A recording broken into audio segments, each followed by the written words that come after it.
Hello everyone and welcome to a new episode of Wind Waker Unflooded, a 3D modeling fan art project where we are reimagining the entire kingdom of Hyrule in the world and art style of The Legend of Zelda, The Wind Waker. Welcome to a new episode, as always. I've given you all the spiel, so I've given you all the intro. We're about to work a little bit more on Hyrule Castle Town. I mean, really, like, I don't give it enough weight.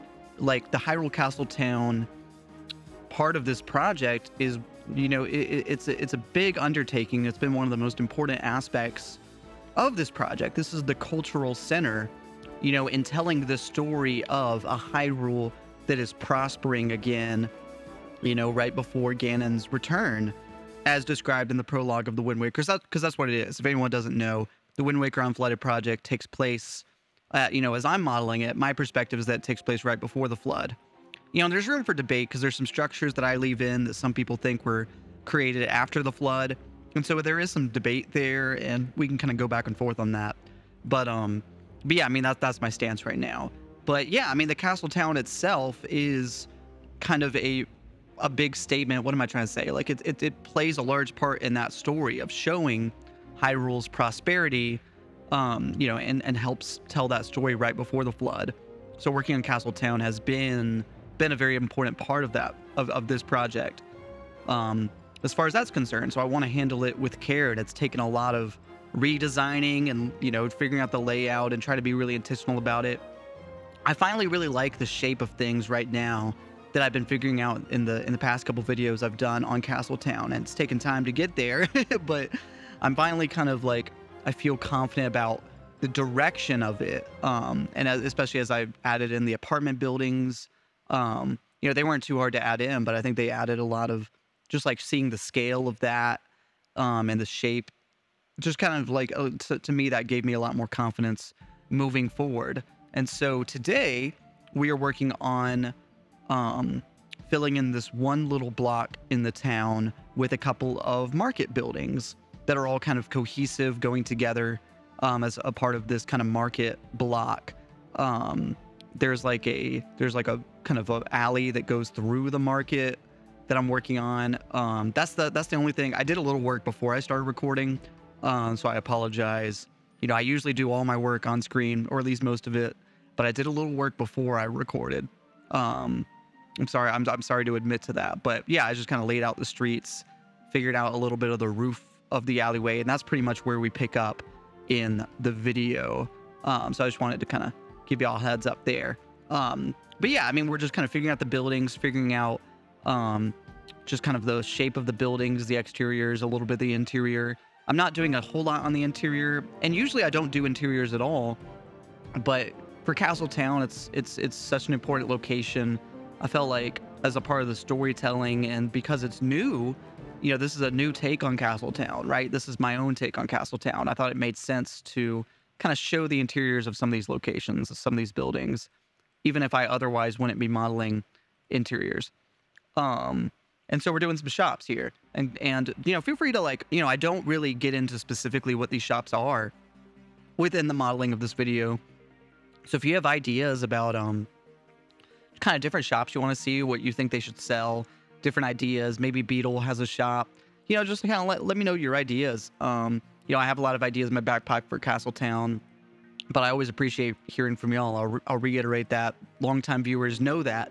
But if you're new to the channel, especially, know that your feedback matters. Any criticism you have, that matters, you know, or positive or negative feedback. I want to know y'all's ideas, just so we can really, I want to be able to make this project with everyone's thoughts factored in. You know, I mean, sometimes, like, I'll get comments that contradict each other and I can't honor both of them, but I do really want to honor y'all's feedback and y'all's ideas, so that as a community, as an overall fan community, we can really share this project and feel like, yeah, this is what the world of the Wind Waker would look like before the flood. I want everyone to kind of be on the same page about that as much as we can get. That's important to me, and just hearing y'all out and y'all's ideas. So feel free to comment down below your feedback, or just any ideas about places you want to see in the world, places from other games, or, you know, or your own ideas about things you would want to see to add life to the world. But I think for now it's time for a short message, so I will talk to all of you again after the break. See you then. If you want to be able to support me as a creator, there's several ways that you can do that.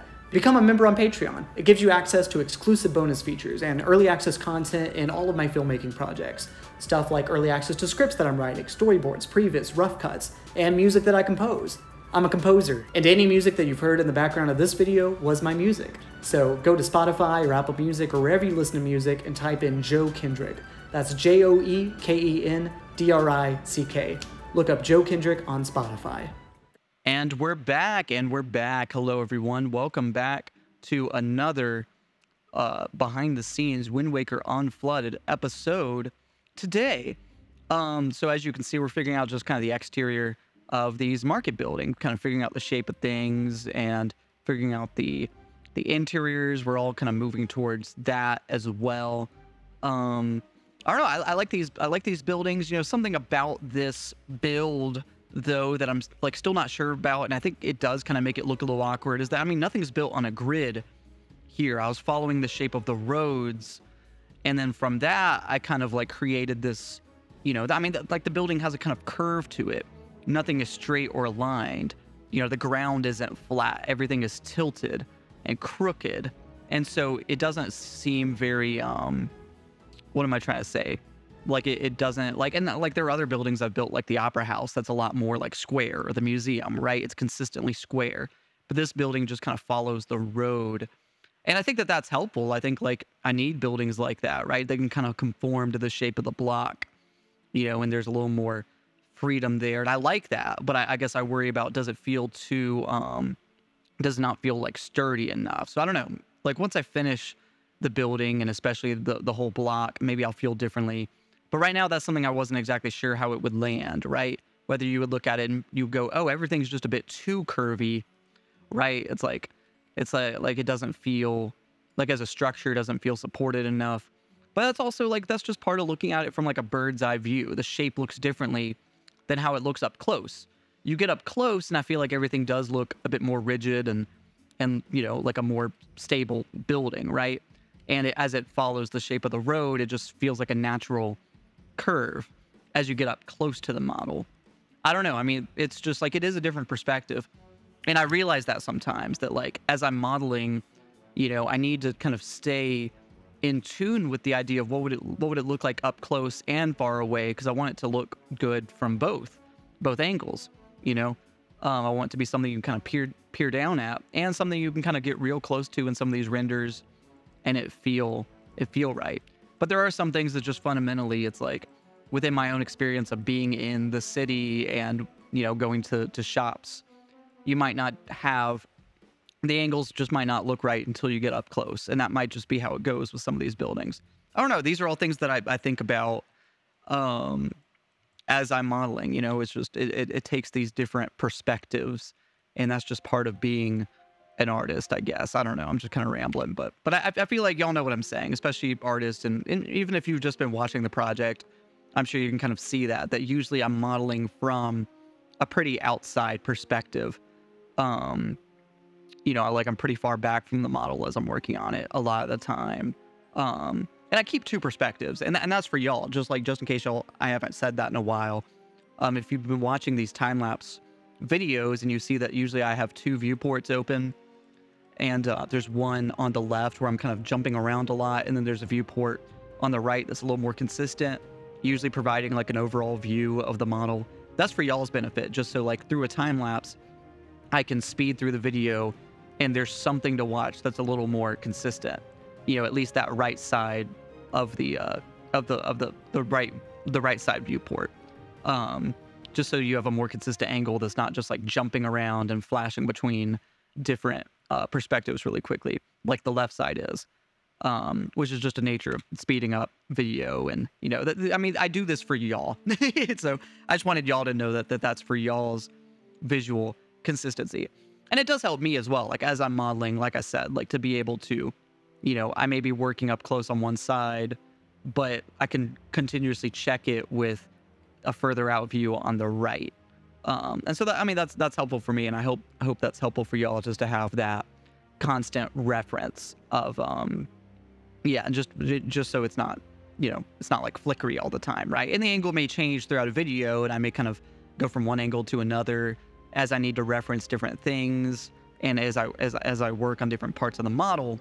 But yeah, I mean, I just wanted to say that like, you know, maybe more so than you know, my videos are informed by I make them with y'all in mind. So I guess comment down below if you have any ideas as well on like, I don't know, like I want to be as transparent as I can be about the process for Wind Waker Unflooded, and open it up to y'all. Like I said, I want y'all's ideas. But I guess like let me know too, like if these videos like are too technical, if there's any other kind of side of the project you want to see, if there's any other way I can present Wind Waker Unflooded, you know, if there's any questions you have. Every now and then I'll do a Q&A, and of course I do the podcast Unflooded, and I love doing that podcast, and I'd love to keep answering y'all's questions. So comment down below any questions you have that I can answer, and I'd love to address that. So without further ado, let's wrap up the video. I've already told you how you can support me. Like I said, that's super meaningful. I don't make any ad revenue. This is completely not monetized. If you saw an ad on the videos, because YouTube puts ads on the videos, and I think that's inappropriate. You know, for me, this project is completely not monetized. So any way that you want to be able to support me as a creator is super meaningful. But without further ado, you know, y'all, thank y'all so much for watching. I'll let you go.